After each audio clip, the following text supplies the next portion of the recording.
Hey, what's happening, FC Cincinnati fans? It's Cincinnati Soccer Talk. We're coming at you with another live episode this Tuesday night. A lot in store this week and a lot to discuss. Friday, the big bombshell regarding the FC Cincinnati coaching staff. We'll discuss that. Today, there was expansion news. Tampa Bay Rowdies and Ottawa Fury welcome to USL. We'll talk about that news that dropped today. And, of course, there was the USL Cup over the weekend. Congratulations to the Baby Bulls on their USL championship. All right, a lot to get to this week. As we mentioned, we've got tons to talk about, and of course, we got a great guest coming on as well at 8:20. We're going to speak with Jeremy Lance, the play-by-play voice of the Dayton Dynamo, formerly of the Cincinnati Saints. We'll get his take on soccer in the Queen City and in the region, and of course, the news that dropped today regarding expansion. All that and much, much more. But just before I introduce my co-host this week, reminder you can get in touch with us. Our call screener, Boston, is waiting to hear from you. 513-399-KICK, 513-399-KICK. Don't forget, we also want to ask Yosef. Any questions you have for our main man, Yosef, use the hashtag on Twitter, ask Yosef, correctly, YOSIEF. Ask Yosef on Twitter at Cincy Soccer Talk. Let's welcome in back to the show, Bill Wolf. Bill, how you been? I'm doing good, Nick. I'm doing good. Good. Kind of excited to have Jeremy Lance back on, though. Last time I saw him, we were having some pretty awesome tacos. So, all right. Good to have you back, Bill. Brian Weigel, how are you? Tacos. Good job, Bill. Yeah, we actually got to have lunch with Jeremy this past weekend, and I got to try the world's most interesting beef tongue taco. So I don't think I'll ever be the same again, but it was an awesome opportunity to say the least. Yeah, that was you, not me, man. No tongue for me. Yeah. You know, it still makes me kind of cringe, but yeah, the pork was good too. So hey. All right, and last but not least, we welcome back to the program after a brief hiatus. How you been, Yosef? I've been good. I just want to dispel the rumors of whoever put out there that I went on a date with a pizza lady. Don't know who that was, but that certainly has not been the case. So that's what you get for being the young guy on the podcast. Exactly. It's not fair. I was born this way or this kind.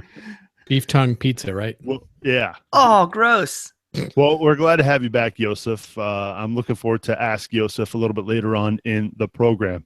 All right, let's get right into it. Let's talk about the news coming on Friday regarding FC Cincinnati. Assistant coach Ryan Martin and club have parted ways. The press release that was sent out sounds like it was a mutual agreement between the two parties. I'm not sure what to believe at this point. It's still early on in this stage, but it was a bit of a kind of surprise to most of us. He'd been on the podcast before, a great guest, seemed like a really good coach, guys. How surprised were you, Brian? You know, I think the thing that surprised me the most is that on the press release, John Harkes wasn't quoted on, the future or the reason why Coach Martin was off. So that makes me think that there might have been something behind the scenes there, maybe a general disagreement or preferential treatment of different players. So it definitely did surprise me. He's a well thought of coach. He was one of the best college assistant coaches in the country during his 7 or 8 years at Wake Forest. So, yeah, I was a little surprised, but I'm more or less excited to see who they bring in. How about you, Bill? Were you surprised? Yeah, it kind of came out of the blue. I think for most of us, we were all anxiously hanging out there trying to figure out what was going on with the team, and nobody really thought about the coaching staff. It was just maybe an oversight on our part, but of course everybody's thinking, is this player coming back? Is this player coming back? And suddenly find out that the Ryan Martin, the assistant coach, isn't coming back. It wasn't something anybody had been discussing, especially after a successful year, which I think we could say it was. No, we didn't go as far in the playoffs as we wanted, but brand new team, third place, and into the playoffs. That's a really good start. And you wouldn't think there would be any kind of a performance related issue behind this. For sure. And I'm just wondering, I know he's got a history with the Crew as well, Yosef, being a big Crew fan that you are. Were you surprised? I mean, I was surprised, especially after just only a year. I mean, the team finished third in the Eastern Conference, and had they been in the Western Conference, would have been a number 1 seed overall. Do you think maybe Coach Harks has something up his sleeve, and maybe he's looking at maybe possibly a bigger name in the coaching ranks? Oh, well, that would be something. I mean, it seems strange that we would, a team would create from creation, not be fully invested in, not invested. That's not the right word, but not, you think the coaches would be a long-term thing, players, stuff fluctuates, people come and go, but from year 1 to year 2, that was really surprising. Knowing, just knowing how kind of high profile John Harks is, I think he'll be able to pull somebody with him, but to adequately fill Coach Martin's role. But yeah, I mean, I'm gonna miss him. He's a good guy and a good coach. So yeah, it was great. Coach always seemed to retweet us every so often when we had breaking news here at Cincinnati Soccer Talk. We wish Coach Martin well, and of course, as soon as we know more about the latest news surrounding the coaching staff, who Coach Harks is going to hire as his assistant, we'll be breaking it right here at Cincinnati Soccer Talk. That's obviously for sure. So you want to check that out at our web address. Other than that, that was big news on Friday. And then all of a sudden today, we've got 2 really big announcements regarding the league and regarding teams that FC Cincinnati most likely are going to be playing here in 2017. And that is USL expansion. We've known about teams around as far as the expansion goes. We know about Nashville in 2018. We know about Reno coming in the league next year as well. But there are some teams moving around within the different leagues in the United States, the NASL, with 2 teams that they lost today, the Ottawa Fury and the Tampa Bay Rowdies. It's not exactly the world's best kept secret, guys, but it was finally announced today that those 2 teams will be joining the USL. First with the Tampa Bay Rowdies today at 1, and then the Fury today at 3 o'clock. So good move for these teams. Good move for USL, guys. Well, that's a loaded question there, Nick, because I think there's a lot of factors that both these clubs bring into the situation. I'll kind of go more on their background, their history, and let Josef and Bill kind of go from there. But you have a team in Ottawa who was a powerhouse last year in 2015 in NASL, and then kind of shed a large portion of their salary and their players, and had definitely a drop in form coming off of last season. And I think they like USL because of definitely the high level it offers, but also the salaries are quite lower than what NASL offers. And then, of course, you have Tampa Bay, who lit the world on fire this year in NASL by signing English national team player Joe Cole, and kind of what you can say started the arms race that you now see in NASL. So I think they're both good fits in good quality markets that don't have they're the premier team in their market. So I think that from a USL standpoint, it's only going to increase the prestige of the league. We were looking at the teams in the NASL this afternoon, guys, and we were just looking at the amount of travel that's involved for these clubs. And now you see a team in Tampa Bay, a team in Ottawa, that they're going to have some regional games that are going to cut down big time on their travel costs. And I think that's a big factor, Bill Wolf, as to why these teams are exploring other leagues because of the major travel involved in NASL. Oh, absolutely. I mean, if you just think about the USL itself, right? I mean, we're talking about 32 games next year, 16 at home, 16 away. The NASL is a league of 12. So, I mean, well, they were a league of 12. I was going to say were. But, I mean, you're talking about a lot more travel to get in any kind of a season of similar length. And, then the teams are really spread out. I mean, obviously Tampa Bay has an advantage. There was a lot of teams in Florida, or in maybe the Southeast, if we want to call it, for the NASL. But then, you're going way out of your way to a lot of these clubs that just seem very far away. There's some very high travel costs. I'm wondering about San Francisco. I mean, they're supposed to be coming into this league, and there really isn't anybody near them. Yeah, the closest team for San Francisco will be Edmonton, which is not close by any stretch of the imagination. I mean, and let's face it, Josef, neither of these 2 teams coming into the league today were big surprises. I mean, these have been rumors for it feels like for forever. It was no big secret. In fact, USL president Jake Edwards kind of hinted at that on Sunday during the USL Cup, that the rumors were true. Yeah, I was a little bit surprised to get a Canadian team. Not because it's not the circumstances certainly feel that way. Just because of what I think it was Brad spoke about a while back with how Canadian teams kind of answer to their country as well as their league respectively. Whereas we have the U.S. Soccer Federation, but I digress. The best part about this is going to be, I feel like it's hopefully going to be, not that I'm happy to see NASL go or anything, but I'm hoping that it'll finally settle things out and make the whole pyramid a little bit more organized. When NASL is kind of slowing down, and there's no one's going to come out and say it, but we know that coming up very soon, USL is going to be essentially the second division, whether it's formal or not.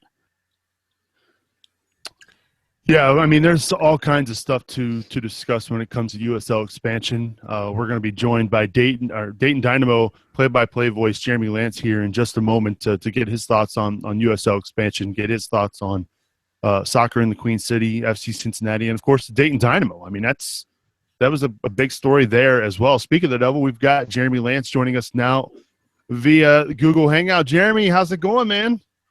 Hey, boys, how we doing? We're doing great. What are you drinking tonight? We got the Moon Man from New Glarus, which is a smaller brewery out of Wisconsin. Awesome. That's the same people that make Spotted Cow.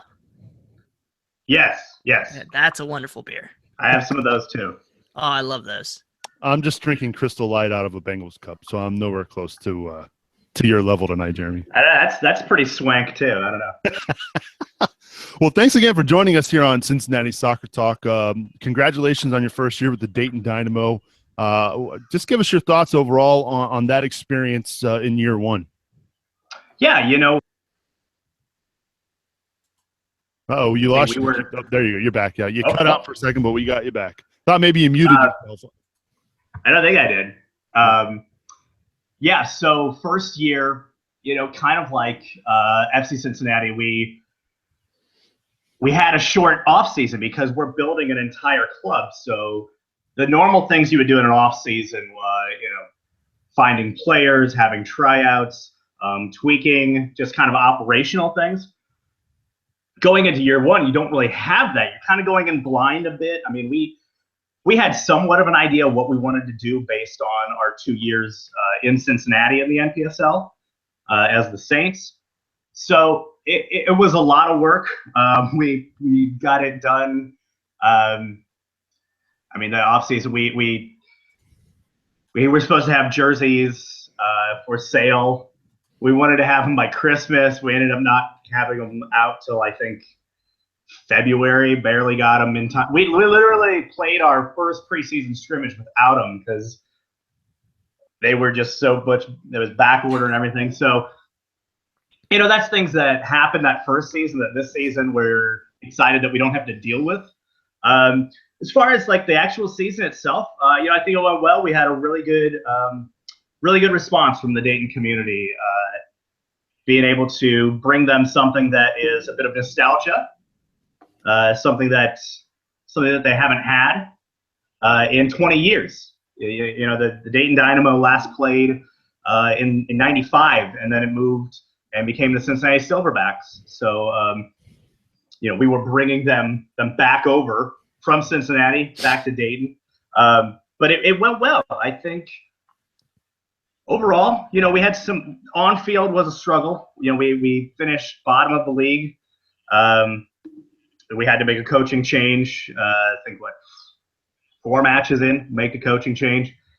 So it's rough from that standpoint. That on-field was definitely not where we wanted it. But as far as fan response, we have the Gem City Squadron that started themselves as their own supporter group. Right away, so good response there. Merchandise, once we got it in, we couldn't even keep it in stock because there was such a good demand for it. So overall, 2016 was a success. 2017, though, we have a lot of really cool things coming. Well, that sounds really good. For our listeners who are maybe more familiar with the USL, maybe some of them haven't really looked into the NPSL very much. Maybe you could give a kind of a brief summary of what the NPSL is. What is the league's purpose? Where do they fit into the U.S. soccer pyramid, so to speak? Right. So they are what will be considered fourth tier or fourth division. Basically, you have two fourth division sides. You have NPSL, and then you have the PDL. PDL obviously operates along with the USL. Clubs, kind of operate. There's some relationship between those two leagues. It was basically a branch off of it. NPSL is for the most part its own thing. But just like the PDL, you're talking similar as far as the players. You're talking about a lot of current college players, talking about a lot of players that are just kind of playing it for the love of the game at that point. So it's a very different animal than the USL. Very different. Yeah, obviously we're working on a much smaller scale as far as obviously, and guys at FC Cincinnati hit it out of the park and are operating even within the USL under a higher level. What we're doing is it's smaller, it's grassroots, it's more community based. Where operating budgets are nowhere near what FC Cincinnati and some of these other clubs have in the USL, and that's pretty standard within the league. I mean, you're talking about a lot of developmental, academies that play in the league. There's a lot of independent, teams though that are like us are trying to make something big within their community. Obviously, Detroit City is the one that everyone points to, but also in Michigan, you have Grand Rapids, AFC Ann Arbor. You have some really great small Division 4 programs within NPSL, and it's a cool league. It operates somewhat like the NASL because it's independent. We get to kind of do our own thing and call our own shots, and there's a little bit more freedom there. Now, I know you guys have a big change coming for the club this upcoming season in moving venues to Chaminade-Julien's brand new stadium in kind of the urban core Dayton area. What do you guys expect with that change as opposed to playing in the barren tundra of Welcome Stadium? Well, yeah, Welcome Stadium, while it was it worked, and people at Dayton Public were awesome and making that work for us. Even were the ones that basically facilitated our live stream for our matches. That was actually run by Dayton Public Schools. They employed students to help run the cameras. They had someone on staff come and run the actual control room. So that was great, and they gave us some, they worked with us really well. And Welcome Stadium obviously has its benefits. Everyone knows where it is within Dayton. It's not something that's kind of unknown. It's kind of a big landmark within the city. But moving over to Chaminade-Julien to Roger Glass Stadium, for a number of reasons. It's a smaller setting, like you mentioned. Welcome is pretty large. It has that track around it. You are going to be sitting right on the field with these stands at Roger Glass. The big thing that we just actually sent in our stuff to get our permit going for that is we will be able to sell alcohol at matches. There we go. That's what I like to hear. That is a big victory. If you talk about the soccer fan is generally, they're us. They're millennials. They're guys that, they're, for the most part, you're talking about the young professional is what everyone throws out there.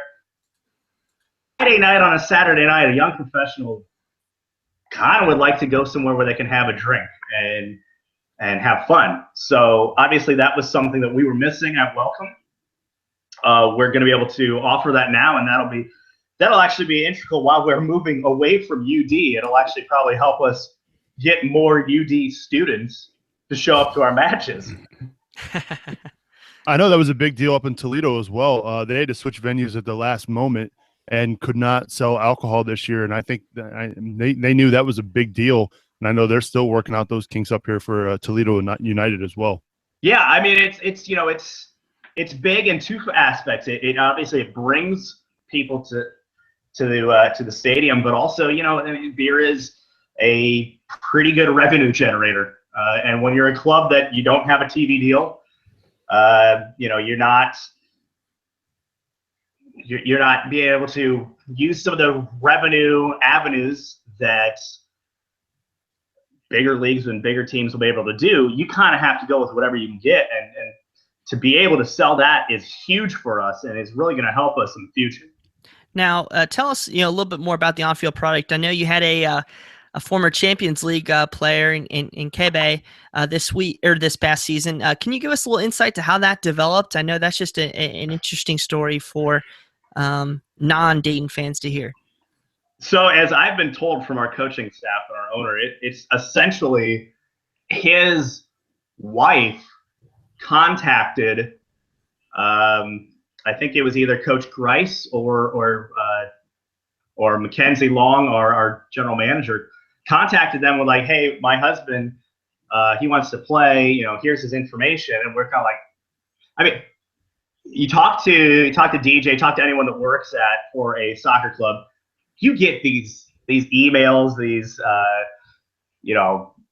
text messages, these messages through social media all the time of, "Oh, hey, I want to come play for your team." Well, 9 times out of 10, this person lives like on the other side of the planet and is expecting you to fly them in for a tryout, which is obviously at Division 4 a little difficult.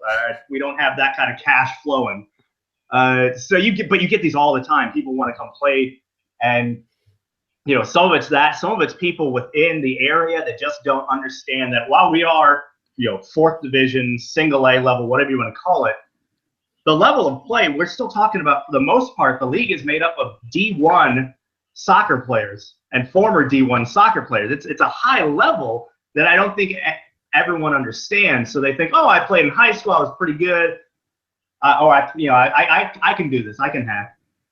Okay, probably not. So we get these all the time. We got this one, and someone looked up this guy's information, and all of a sudden a Wikipedia page pulls up, and it's Bayakebe played 6 matches for the Senegal national team, played for Spartak Moscow, and a handful of other teams within the Russian league, played in the Champions League. There's actually, you can go check out, if you Google image search it, one of the images will pop up as him going in on a tackle on Steven Gerrard.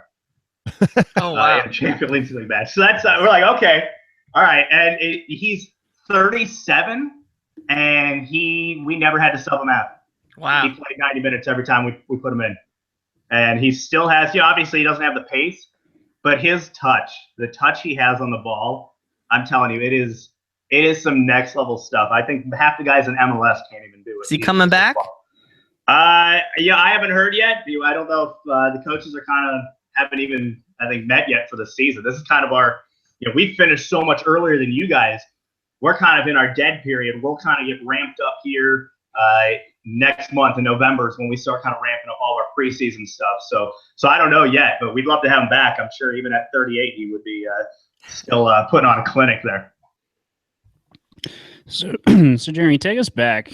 How did you originally get involved with the team? So obviously, if most of you guys know that DJ Schweitzer from FC Cincinnati, the two of us work. We started a podcast wrong side of the pond. We had been doing that really only for like a couple months, and we had David Satterwhite, the owner of the Cincinnati Saints. He had just made the announcement that they're going to be moving from, before they were a high-level men's, barely even what you would consider semi-pro, but kind of like this high-level, pub team, but like a high-level pub team that would play throughout they would travel around the U.S. and play, and they would play indoor mainly, and they were transitioning to joining the NPSL and really pushing outdoor soccer, and so we had him on, and we interviewed him, and then like a month or so later, he contacted us like, "Hey, we were going to live stream our matches. We need somebody to call our matches. Would you two be interested in that? And, I called baseball in college somewhat, and I've called sports for radio and whatnot over the years, having mainly a sports radio background. And so we're like, yeah, we'll do it. And, we started working with the club, kind of getting that going. And I started to see, there was a little bit more needs as far as like media relations work. And then having been someone that had worked on the other side of that as a reporter for several years for different radio outlets and stringing for some of the national companies, I kind of knew what was needed and what they could do to kind of better position themselves with the media. So I kind of just took that job myself and just started doing it. And I've been with them now for 3 years. Awesome stuff. You talk about so you started in Cincinnati, and I know you work with the Dayton Dynamo, but clearly you've paid attention to what was going on down at Nippert Stadium. Hard not to, just a sketch. Yeah, hard not to pay attention to it. So obviously you were with the Cincinnati Saints for a while, and then the announcement that FC Cincinnati was getting a USL team.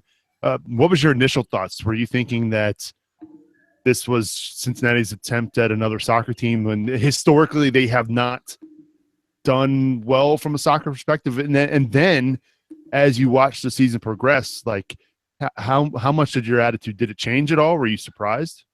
Well, yeah. So there was definitely some different phases in my attitude. At first, the first DJ and I back in, I guess this would be last January, or no, even before that. We had gone to the home opener for the inaugural match for Lou City. And before that, we had kind of heard, as far back as January, just kind of some rumblings that there was possibly some people looking into bringing a club, probably a USL club to Cincinnati. And we were kind of like, okay, that's interesting. You guys know the soccer community in Cincinnati is a pretty, it's a small world. Everyone knows everyone. So you start asking people, and people had kind of heard things, but nobody knew any of the main players in it. So it was like, okay, so what is this going to be? Then everything was confirmed to us. We went and met after the Lou City home opener with their chairman, who I don't think is there anymore, the president, Wayne. His name is escaping me now, but I said, like, hey, I work for Cincinnati Saints, blah, blah, blah. And he goes, oh, you guys are getting a USL team. And I was like, oh, really? I was like, we heard rumors. He goes, no, you are. I was like, oh, okay. So I remember like going home that night and I was conflicted, and I was for the majority of the time as things kind of started to come out, and DJ and I started to dig more and figure things out. Obviously, we thought we had something nice here with the Saints that we were working on and building on, and so there was that conflicted feeling of like, ooh, this is going to change. This is going to change that, but at the same time, you're going, this sounds pretty legit what they're going to do. And as someone who grew up in the city and loves soccer and wants soccer to succeed in the city, that's why I got involved with the Saints, was to help that out. I was all for it. I was excited about it. So when it was announced, it was rough because obviously for the Saints, we had to figure out what we were doing. And at first we were like, okay, I think we can make this work. And I think we quickly realized that it was just going to be too much of a fight. We were already dealing with, again, the size of the club we are. The resources just were never going to be there to where we're going to be able to compete with FC Cincinnati for, the sports dollars of fans to get them to come and watch us and support us. So it kind of then became what's the best option for us. And immediately, we had our head coach at the time, Dave Wall, was driving down from Dayton 4 days a week to be with the club. And a lot of our players were driving down from Dayton 4 days a week to train and play. And, we knew that obviously there's the PDL team there that's doing whatever it is that they're doing. And we just figured Dayton, I think it's a market we understood. It's a market we knew. I went to Wright State, so I knew the market somewhat. And I just felt like there was a space for us. It was a market we were familiar with, and we thought we could do well in. It was one we were comfortable with. We had a lot of our infrastructure, our players, our staff already living there. And so the transition then kind of became, well, let's put the feelers out if Dayton would work. And we started doing that, and instantly Dayton really latched on to us. So then it was like, okay, well, we're doing our thing over here now in Dayton. So I was able to my tone was able to change somewhat about Cincinnati, because it was no longer my competition as far as like if we're going to sink or swim. It was more like I could sit there and enjoy what was going on, which was pretty amazing. Now, at first, yeah, I think we were all a little skeptical, weren't we, when we heard things about, like, in the initial press conference about MLS. And I remember the first time one of our players at the Saints, he had been told by someone that John Harkes was going to be the head coach. And he told me that, and I remember I laughed in his face. I was like, no, what are you talking about? Like, what are you actually talking about? Like, that's not happening.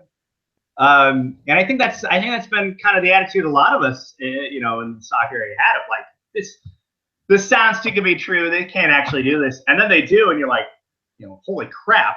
And, I work for 1450 up here in Butler County, and they've asked me to cover a couple matches, and it's been awesome. I was there covering the Crystal Palace match. I was there at the playoff game, and the Crystal Palace match, I had goosebumps. I'll be 100% honest. Like, again, as someone who grew up in the city and always dreamed of something like this happening, and then seeing it happen in front of you, it was amazing.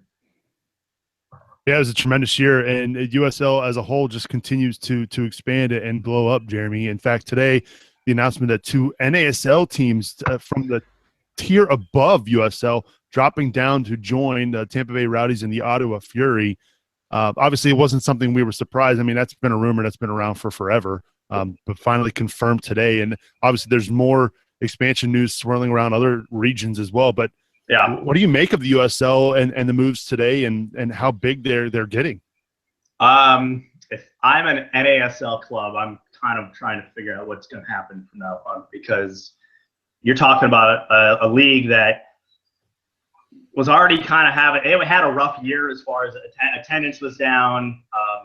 Then you had just complete house fires like what was going on in OKC with Riot OKC, and looked into the mess that became as the season progressed.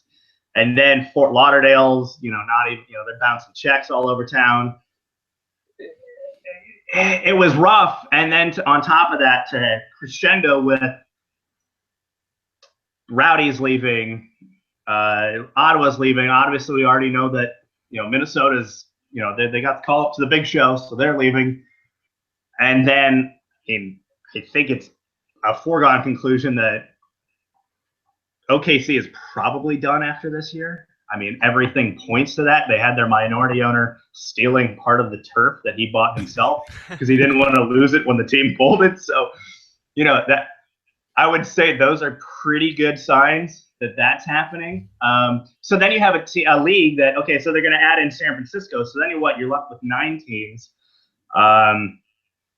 A league with 9 teams is already, a league with 12 and 13, like they were kind of doing. That was already like kind of shaky, and now you're going down to 9. That's not good. And I think if I'm Indy 11, I mean, how awesome would it be for them to join the USL? I mean, it's perfect. Cincinnati, Louisville, and Indy all within 90 minutes of each other. It's a match made in heaven. They're a very well-run organization, even though Peter Wilt, who's an amazing man, is not there anymore. He's obviously trying to get something going with an NASL team. I don't know where all of this leaves that. NASL. I mean, obviously, the other thing is if OKC is out, they already had to have a waiver for D2 status because they didn't have a West Coast team. They solved that problem, but with Minnesota and Oklahoma, Rio OKC going, so now that Central Time Zone is a void again, so they technically fall back into having another problem where they might need another waiver for D2. I mean, problems are mounting, and at the same time, you have USL just like a rocket to the moon, growing. Everything's going well. Okay, they may shed a little weight here and there, but everything's looking very healthy. Everything's looking sustainable. Everything's growing. It's a place to be. They should find out here probably at the end of the year if they're going to be a Division II side or a Division II league. I mean, I think this has been a very big shift this year alone, and obviously having a team like FC Cincinnati being as successful as they were was a large part of it. Now, Jeremy, before we kind of wrap here with you, we were talking about, you just said that, USL may shed some weight. And that's one thing that I was concerned about is, growing too fast. You're bringing in Tampas and the Ottawas. You're losing the Wilmingtons, potentially Harrisburg City, a couple other smaller clubs that might fall by the wayside. My question is, if NASL goes away, is NPSL your specialty you've been dealing with for a while? Are they in a position where they might be able to scoop up some of these clubs? Are they growing where this might be a fit for some of those smaller clubs, maybe a couple years down the line? Maybe we did see that happen with the Atlanta Silverbacks. They were a NASL team, obviously with Atlanta United coming in. That changed things for them. They were having ownership troubles anyways. I think the league was owning them at the time. Yeah, they are now an NPSL side, so it's I think worked for them. Listen, the fourth division is going to change here soon too. You have the NCAA has trying to move to a full school year schedule. That would probably eliminate getting those college players, and especially the PDL, which is almost you are only allowed players. You're only allowed 3 players to not be current college athletes. There's going to be change coming there too, and I know that our league is looking into how they can adopt, different changes. Looking forward to compete with that and to move with that to where they're not caught on the outside looking in. So obviously, there's, as much as I want to I talk about there being some interesting times for NASL and USL. At the fourth division, there's a trickle down with that, and then obviously with the whole college thing potentially happening, that's going to change the landscape for us as well. But I don't know. I think NPSL is a viable option for clubs. Obviously, though, you're talking about an NASL side. That's a pretty big jump down as far as just structure size and overhead and all that stuff, and you're going from having players on $60,000 salaries to not paying the majority of your players. It's a different change. I hope to see stuff like Fort Lauderdale goes away. I would love to see that logo, that name continue on in some way, and if that's NPSL, that'd be awesome. No idea what the Cosmos are going to do.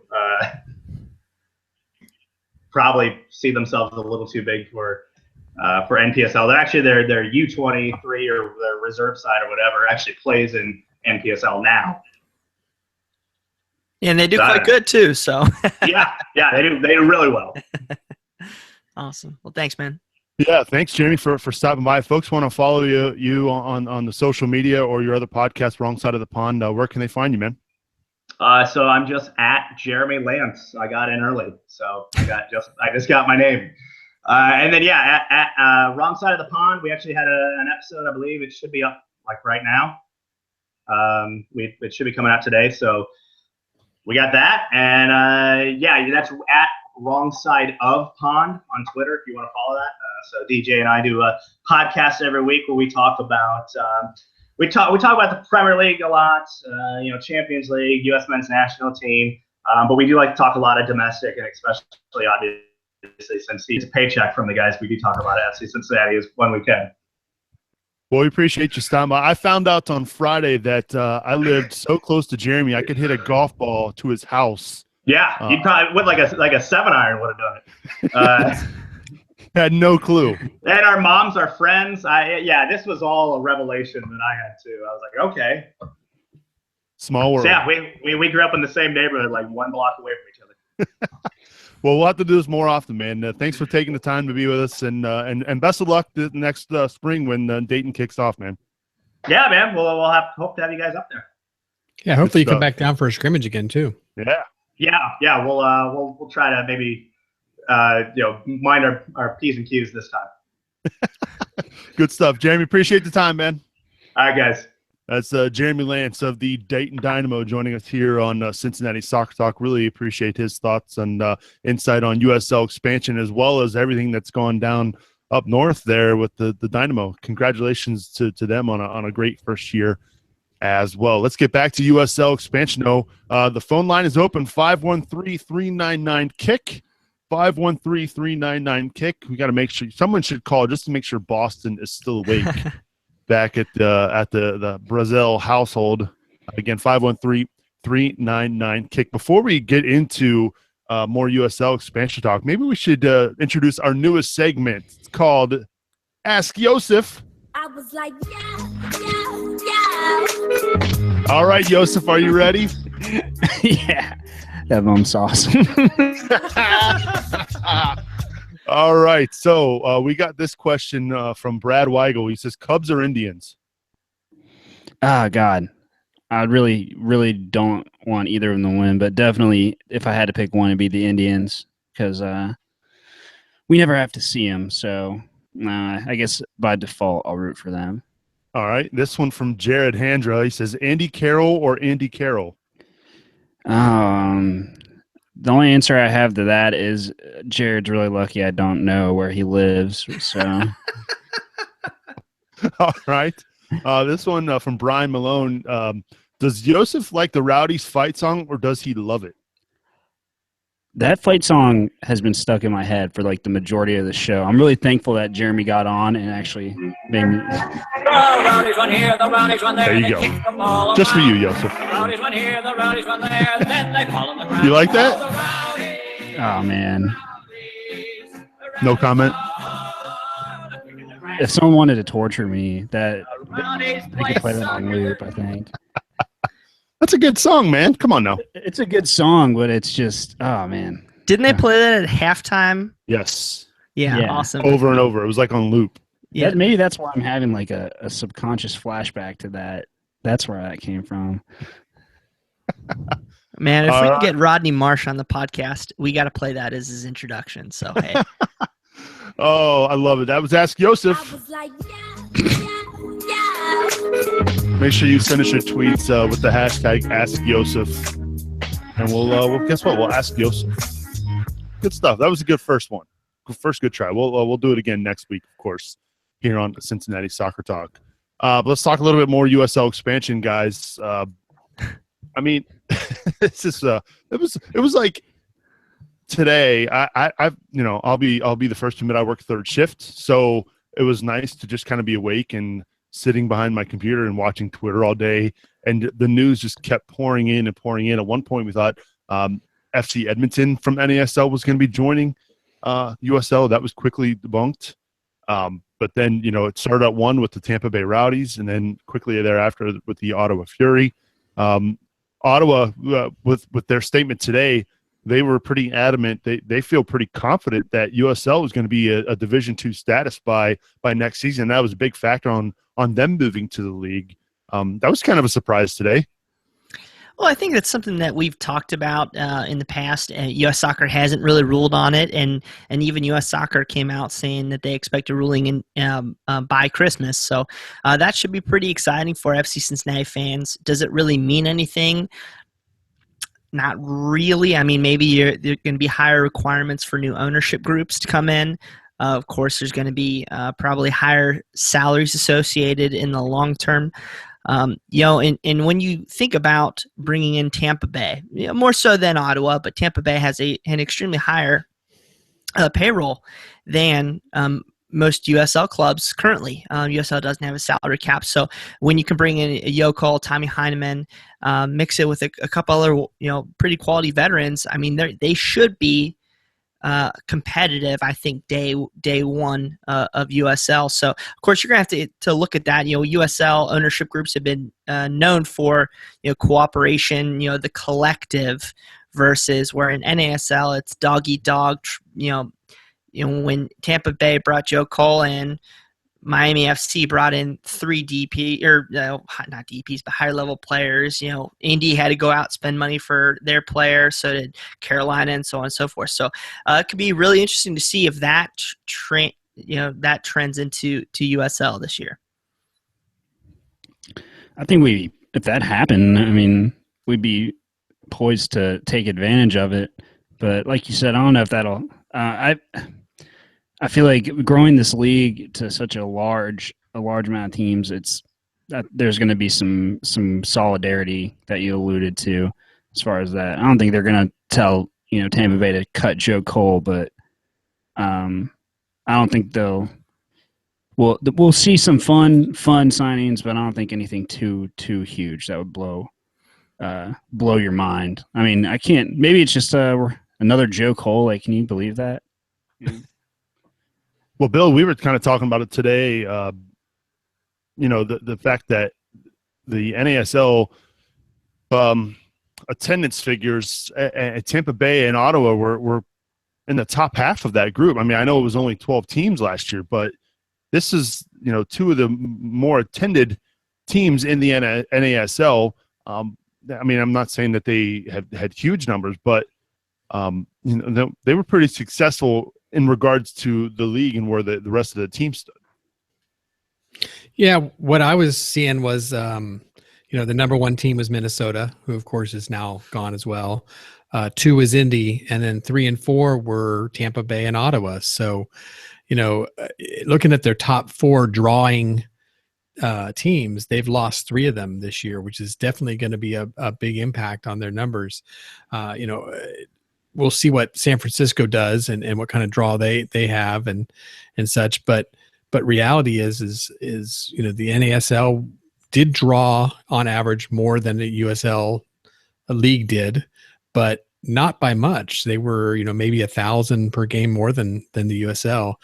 Losing 3 of your top 4 teams kind of puts you in a situation where you're going to come down a little bit. At the same time, from a USL standpoint, we've picked up 2 teams that are going to be in our top 10 as far as drawing, assuming they don't get a boost. And I might actually kind of throw out there that, if you're a Tampa Bay, person out there, and thinking, hey, do I want to go to this game?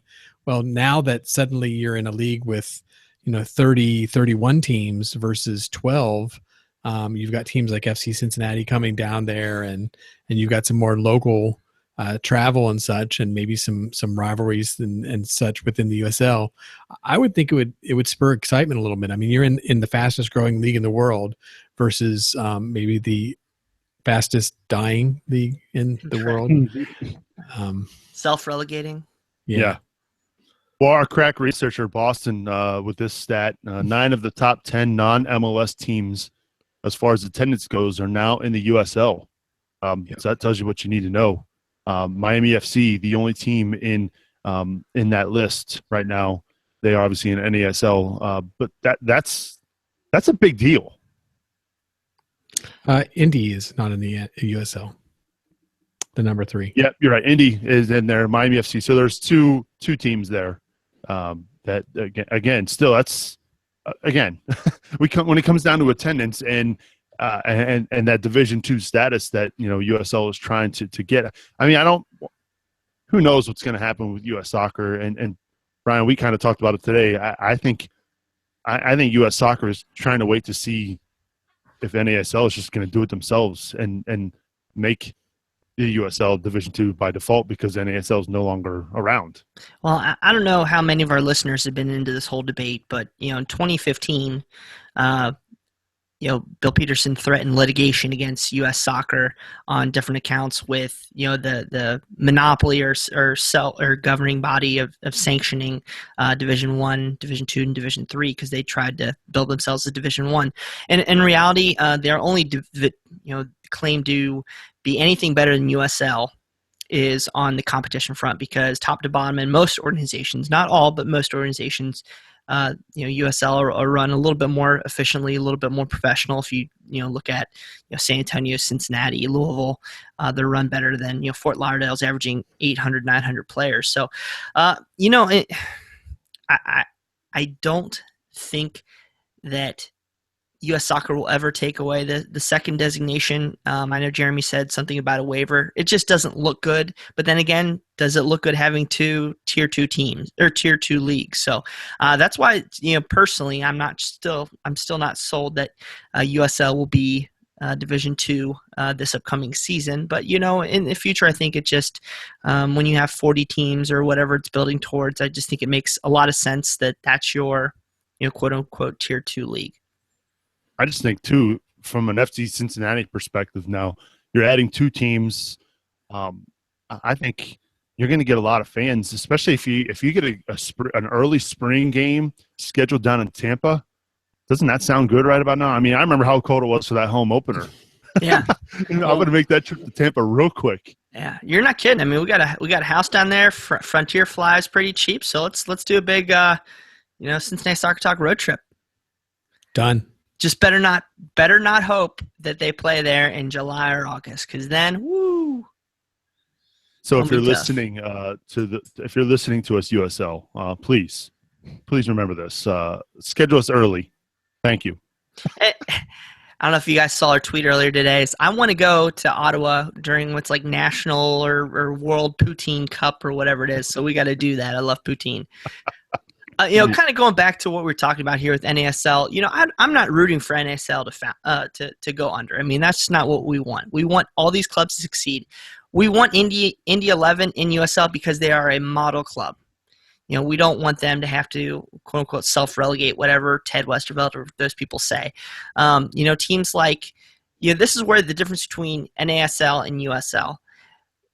USL, I'm not sure would have really allowed Miami FC to come into the league this past year, because they cannibalized a lot of what Fort Lauderdale drew and did. I mean, two NASL clubs within a 30-minute drive. I mean, that's not good for business anywhere, unless it's New York City with billions of people. So, and again, I'm not sure USL wants to take all these clubs in NASL, because I'm not sure that USL wants New York Cosmos, because they don't care about anything else besides themselves. Same thing with the Miami FC. Yeah, Miami looks good down there, but is that ownership group really, who you want in a collective league where you're trying to keep building and building and building? So, of course, Edmonton, Puerto Rico. I think it's a tough sell. We already saw 3-4 years ago what happened with those Caribbean teams in USL. I mean, they went under in half a season. So. Just be interesting to see how it develops kind of going into the future. And again, if you're an FC Cincinnati fan, just be lucky that we chose USL over NASL right now. What if you? So here's a crazy question. What if the commissioner of the NASL calls Jeff Birding tomorrow and says, "We want you"? Then what? You better put me on your One World Sports National Game of the Week every week, because there's not much that could convince me to go down there, especially with you having to travel to Edmonton twice a year, having to travel to Puerto Rico twice a year. Would that be a good move for our club? When I say our, I mean FC Cincinnati. I mean, no. I know it's from a perspective as of right now, USL in Division 3, NASL Division 2. You don't think NASL is trying to? I mean, it looks like USL is poaching teams. You don't think NASL wants to poach USL's teams? I mean, is that not a distinct possibility? Why would you go that way? I mean, it's like rats leaving the ship right now. Why would you jump into the NASL? I'm just putting that out. I'm playing devil's advocate, Bill. Yeah, but no, I mean, just seriously, think about the USL today. We've got 31 teams for next year. We're looking at a 32 game season. You go to the NASL and you're going to be team number 10. So you're going to play, each team out there like 4 times. You're going to have a ton of travel. And honestly, come back to what Brian talked about. I mean, the litigation between the Cosmos and U.S. Soccer. Do you want to be in that league? I mean, right now the MLS is the baby of U.S. Soccer, and if you're trying to get into the MLS, why are you going to join the league that isn't getting along with U.S. Soccer? I have an idea that just came to me.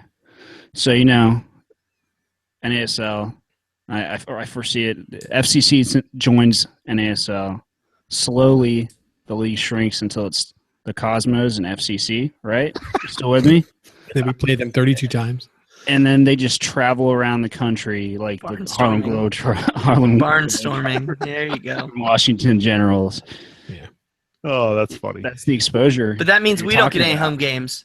Play half of one them home game. Oversight. Yeah. What do we think about the division between East and West? I mean, you're bringing in 2 Eastern teams. We lose Wilmington, so the net is 1. The West picks up 1 as well. But do we think that the balance stays the way it is? Do we see Cincinnati moving to the West? Wouldn't Louisville have to go before Cincinnati? I mean, what would it be? Is 16 and 15? So I don't think it's going to matter. I don't think it'll change. We're already down 1. If you're Cincinnati, you're thinking to yourself from a competition perspective. I mean, last year they would have been the number 1 seed in the West, had they played there. But there's also, I mean, we just talked about it with NASL. Those teams have to travel a ton. Now you're adding LA basically a cross-country flight a couple times a year. Got to go up to Portland. Got to go up to Seattle. And I know these are trips they'd have to make if they were in MLS, but I don't know. That just seems like that's a big stretch and then you lose those rivalries with Pittsburgh and with Louisville and potentially other cities in the region that might join in the future. I don't know. What I envision, I think there will be eventually a central division. Mm-hmm. Well, there will be. They've said that. Yeah. And it makes sense. I again, advocate here. I would love playing LA Galaxy 2, Seattle Sounders 2, Portland Timbers 2, Vancouver Whitecaps 2. Yes, there are 2 teams, but they're high quality teams and they're big names. So yeah, I think that's pretty cool. I'd rather play those teams in Harrisburg City, but I'm taking cracks at them. What if they took Louisville and FC Cincinnati? You got to pair Louisville in FC Cincinnati. Or you have to have a situation where they play twice a year. No. Well, we played St. Louis, and they were in the West. Exactly. That's true. So that's not a problem. But playing devil's advocate, if you're Jake Edwards, were you sad that FC Cincinnati lost after their first playoff game? I mean, did you want FC Cincinnati to be in there longer because of the fan base, because of the ticket sales, because of, what if we'd been in the West? What if we could have, gone all the way at least to the Western Conference Final? Sure. But there's no guarantee. Those teams are solid as well. But yeah. the path would have been a lot easier. There's no question about it. Yeah, that's for sure. You can't speak to it though, because you never know what happens. Look at that side of the bracket. That was ridiculous. The number 8 seed beat the number 1 seed. So yeah, so, you never know. But I do agree. Over the course of the year, the difference in competition would be pretty apparent. Who knows though, man? It's getting bigger and bigger, the league that is, and there's going to be shifting eventually. And what you just said, it's not a final product.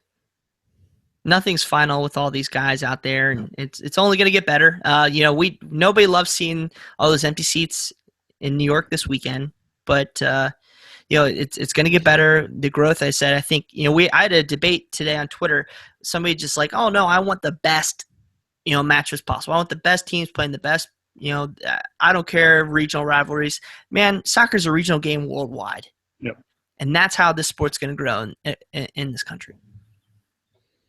obviously, big news today surrounding USL expansion. Love to get your thoughts. Email us, CincySoccerTalk@spnt.tv. Hit us up on Twitter as well, @CincySoccerTalk. And, of course, like our Facebook page, will you? Facebook.com/Cincinnati Soccer Talk. There will be more and more expansion discussion to come. I mean, it's not an ending process as far as USL goes. There's always rumors flying around about different cities around this country looking to get expansion teams there. There's talk about Baltimore. There's talk about maybe another team here in Ohio, which will remain nameless.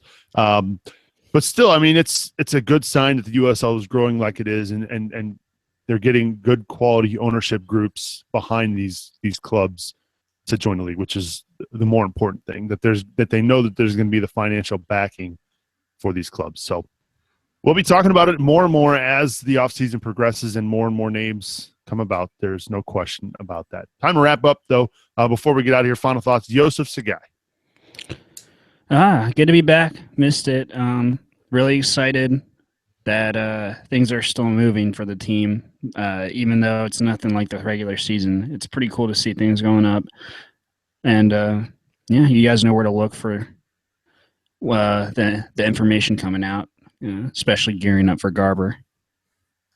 I was like, yeah. I just wanted to play it again.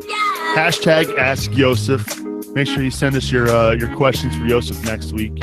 Sorry we didn't get any about what your favorite kind of pizza is, but we'll save that for next week. I got asked that actually at work when I showed somebody that picture that you posted. And should I save it? Is that a future? Save it. Yeah, we'll save it for a future Ask Joseph. Good stuff, though, man. Good to have you back. Final thoughts, Brian Weigel. Oh, man. Just to make sure everybody checks out the website. We are trying to do as many up-to-date daily updates on the 2016 player transactions, player changes with the roster. So definitely go and check that out under the 2016 season tab.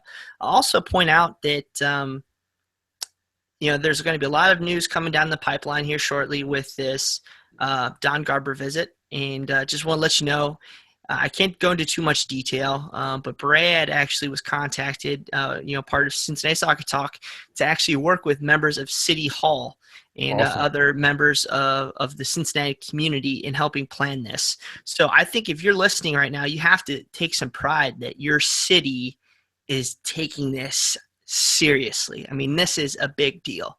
Hopefully I'm not breaking, any laws by saying this, but just be proud of where we're at and please show up on the 29th. I took a day off. My boss / father looked at me really funny and saying, "Why are you taking off a random Tuesday?" But be there and cheer loud. Good stuff, Brian. Final thoughts, Bill Wolf. The Garber visit is obviously big on my mind. A lot of planning going on for that. TIFO days, and actually we're going to do some chant recording at some point here. It looks like next week we'll get some studio time to lay out some chants. I see Boston is poking us on our Slack page to mention the Imperial Blood Orange IPA. So now we have 2 beers with an FCC logo on it. So awesome there. And then other than that, just again, like Brian said, take the day off, get out there. We have to show solidarity. We have to show support.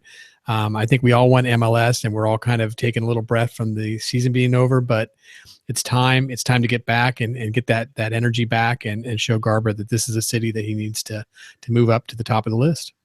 You mentioned the Imperial Blood Orange IPA. That release party is November 17th at Moorline Lager House. So check that out, the Imperial Blood Orange IPA. I had the Blood Orange IPA thanks to you this summer, Bill. It was very good. I'm not a big IPA guy, but it was pretty good. I'm not going to lie. Crickets? Okay. I loved it, man. It's my favorite. I thought that was Bill there, buddy. It's not too IPA-y, if that's a word. It's not too bitter. Too hoppy. It was good. But thank you, Bill, for the beer. I appreciate it. I don't know why I said we in third person. I appreciated the bill that you bought me, the beer that you bought me this summer down at where were we at Mex? Mex, yep. Good stuff. I'll buy you another one next time. All right. So maybe you'll buy it for me on the 29th. You got to figure out a way to get buy you an Imperial. Gonna have to figure something else. Should be interesting. My final thoughts, again, thanks for tuning in live. For those of you who joined us at CincinnatiSoccerTalk.com/live. Of course, if you're listening to the podcast, we'll always be there for you each and every Wednesday when you open up your podcatcher. But just a reminder that we do record this show live every Wednesday night at 8 o'clock Eastern. We'd love for you to tune in live. Give our phone screener, Boston, a call. I guarantee you he fell asleep during this show tonight, and that just means we didn't do our job. So we got to call him next week. Give him things to talk about. Let him know where you're calling from, that sort of thing. If you can't make the live show, we appreciate you downloading the podcast. Subscribe. Leave a review on iTunes. That'd be great as well. Let us know what you think about the show. As always, big thanks to Jeremy Lance from Wrong Side of the Pond and the Dayton Dynamo for joining this week.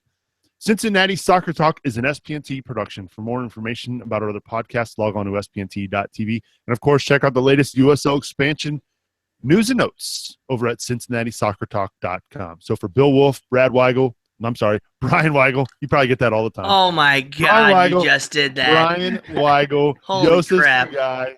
I'm Sabres reminding you to watch your tackles, and we'll catch up with you next week. My bad.